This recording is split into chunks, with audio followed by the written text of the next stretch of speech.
So hello friends, we are back with another video. अब आप मेरी टी शर्ट देख के समझ गए होंगे कि आज हम रिव्यू करेंगे नेटफ्लिक्स पे आई हुई सीरीज मिस्टर मैकमैन का।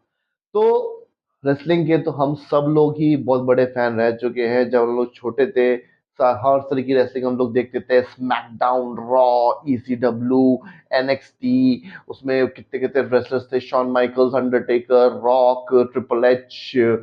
वुमेन्स की फाइट होती है उसमें, ट्रिश स्ट्रैटस, लीटा।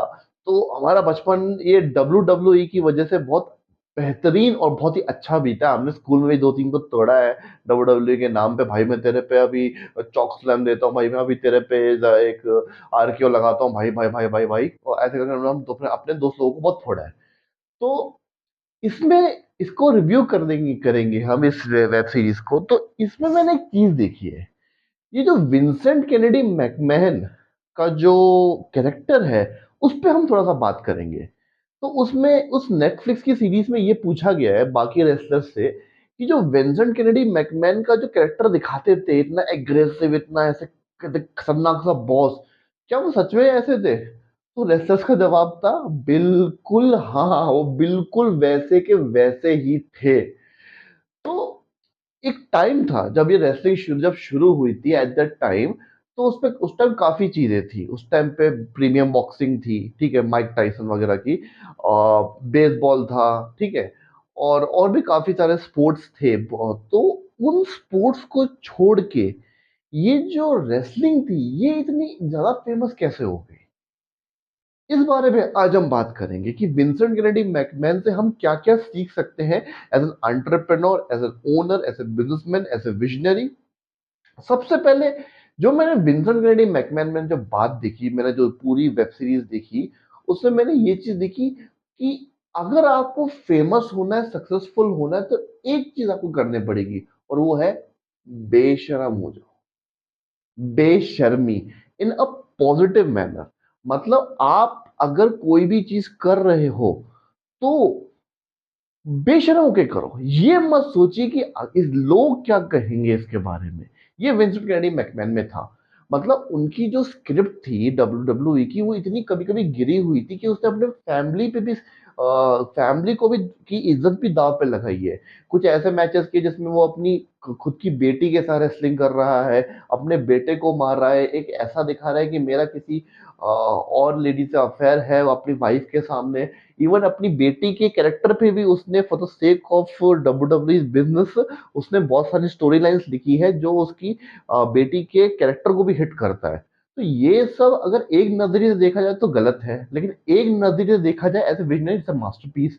और ये चीज करने के लिए बहुत से बहुत बहुत बहुत बहुत ज्यादा हिम्मत चाहिए।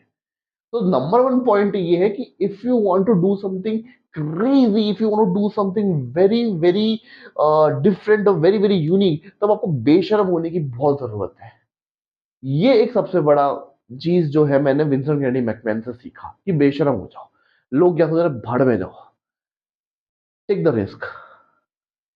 तो ये बहुत कम लोगों में होती है, क्योंकि हम लोग जो होते हैं, जो सोसाइटी में रहते हैं, मर्यादा में रहते हैं। तो ये जो कदम होता है ये हम लेने से पहले 10 बार सोचते हैं। बट विंसेंट केनेडी बैक में वैसे नहीं थे। उनको जो करना होता था वो करते थे। उनको लग रहा है कि इससे टीआरपी बन रही है, करो। What ever is making money, just go and do it. That was the philosophy of Vincent Kennedy McMahon, ठीक है।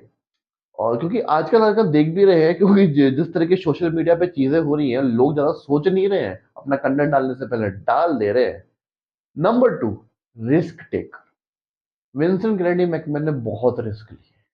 अगर आप कुछ कुछ उनके स्क्रिप्ट देखे जाए, कुछ कुछ उनके कैरेक्टर्स देखे जाए, तो उन्होंने इवन गवर्नमेंट, यूएस जो यूएस की फेडरल गवर्नमेंट है, उनसे भी काफी पंगे लिए हैं। उनके खिलाफ काफी लॉ सूट्स फाइल हुए हैं जो कि उन्होंने फेस किया है। उनके स्टेरॉइड यूज, क्या कहते हैं, उनके क्या कहते हैं, क्रिस बेनाइट का जो इंसिडेंट हो गया था, ठीक है, ये सब जो कंट्रोवर्शियल चीजें हुई थी, ठीक है, इससे भी वो पीछे नहीं हटे। और उनकी जो स्क्रिप्ट होती थी कि hell in the cell match में क्या करते थे कि मतलब ऊपर से क्या कहते हैं, मिक फॉली को कुदाना है, ठीक है, और मॉन्ट्रियल स्क्रू जॉब, ये बहुत कंट्रोवर्शियल और बहुत रिस्क टेकिंग चीजें थी। जिसकी वजह से क्या होता, इंडस्ट्री या तो बंद हो जाती या फिर इंडस्ट्री ऐसी बूम पे जाती कि पूछो मत। तो Vincent Kennedy McMahon was a risk taker. ये बात हम विंसेंट केनेडी मैकमैन से सीख सकते हैं कि रिस्क कैसे लेते हैं। He was a very good risk taker. उनको लगता था कि हाँ, अगर ये चीज मैं करूँ, ये अगर इवेंट मैं करूँ, इससे मेरे ख्याल से ठीक है, इसमें रिस्क भी हो सकता है, हम लॉ सूट्स के दायरे में भी आ सकते हैं, लेकिन इससे हमारा शो बहुत आगे बढ़ सकता है, let's go for it. That was the quality of Vince Kennedy McMahon कि second, risk taking. Third, he had a vision. He had a very perfect vision जो दिखाया गया है कि उनको पता था कि क्या करना है। फॉर एग्जाम्पल कि उनकी नजर में कोई ना कोई दोस्त था, ना कोई उनकी नजर में कोई दुश्मन था। अगर उनको लगता था कि ये बिजनेस के लिए अच्छा है तो उसको वो गले लगा लेते थे, भली वो उनसे पुराना उनका दुश्मन ही क्यों ना हो। और अगर उनका कोई और अगर उनके बिजनेस के लिए कोई गलत हो तो वो 2 मिनट में उसको निकाल भी देते थे। फॉर एग्जाम्पल, एरिक बिशॉफ नाम था शायद उस बंदे का। वो WCW का कमेंटेटर था और वो उसका राइवल था।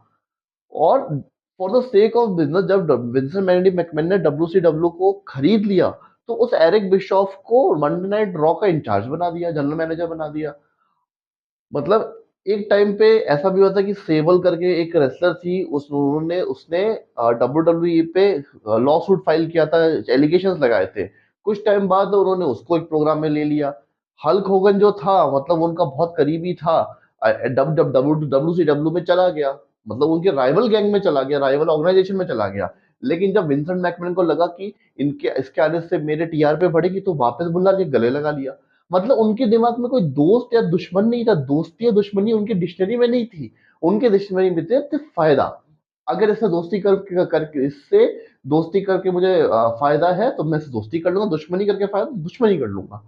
उनके उनके दिमाग में कोई ये नहीं था कि इसने मेरे साथ ये किया था, मैं इसके साथ क्यों बात करूं, मैं इसको क्यों ऑर्गेनाइजेशन में लूं। नहीं, अभी लग रहा है ये इसकी वजह से मेरा TRP बढ़ जाएगी, लाओ ले लेता हूँ। और इसकी लग रहा है इसकी वजह से TRP घट जाएगी, तो मतलब इसको हटा देता हूँ। तो ये बहुत अच्छा कंसेप्ट है। बेवकूफ होते हैं वो लोग जो दोस्ती और दुश्मनी के तराजू में लोगों को तोलते हैं।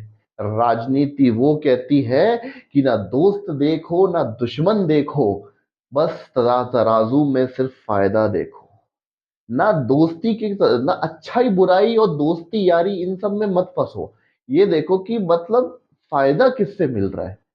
ये विंसेंट केनेडी मैकमैन का एक बहुत ही ईविल तरह का दिमाग था। और ये चीज हम होते भी है। हम जो आम किस्म के लोग होते हैं ना, वो बड़े इस चीज अच्छाई बुराई और दोस्ती या दोस्ती और दुश्मनी में बड़ा लोगों को नापते हैं। क्या इसने मेरे साथ गलत किया, मैं इससे बात नहीं करूंगा। अरे क्यों नहीं करोगे, जब मतलब आएगा तो करनी पड़ेगी। अरे यार ये बहुत अच्छा इंसान है, इससे मैं दोस्ती करना, अरे क्यों भाई, इतना अच्छा इंसान तो गले लगाने की क्या जरूरत है। जब काम आएगा तो रहेगा, जब काम नहीं आएगा तो छोड़ देंगे। ये कटु नीतियां जो थी ना, इसकी वजह से Vincent Kennedy McMahon was a self made billionaire. और आप उसकी ये नेटफ्लिक्स पे जाके वो डॉक्यूमेंट्री देखिए, आपको ये पता चलेगा कि इतनी बड़ी ऑर्गेनाइजेशन संभालना और इतनी बड़ी ऑर्गेनाइजेशन बनाना, जिसमें हजारों तरह के लोग होते हैं, उनको हैंडल करना, उसके लिए किस तरह का दिमाग लगता है, किस तरीके की शातिर दिमाग लगता है, वो हम विंसेंट केनेडी मैकमैन से सीखना चाहिए।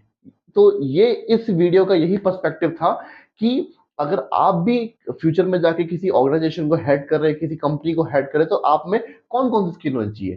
3 स्किल आज हमने नोटिस करी। फर्स्ट, क्या कहते हैं, बी बेशरम। थर्ड, सेकंड, क्या कहते हैं, बी की विजन होना चाहिए हमारे पास। और तीसरा था कि, तीसरा क्या था, तीसरा आप लोग कमेंट सेक्शन में बताएंगे। ठीक है, चलिए आज के लिए इतना ही काफी है, चलते हैं, बाय बाय।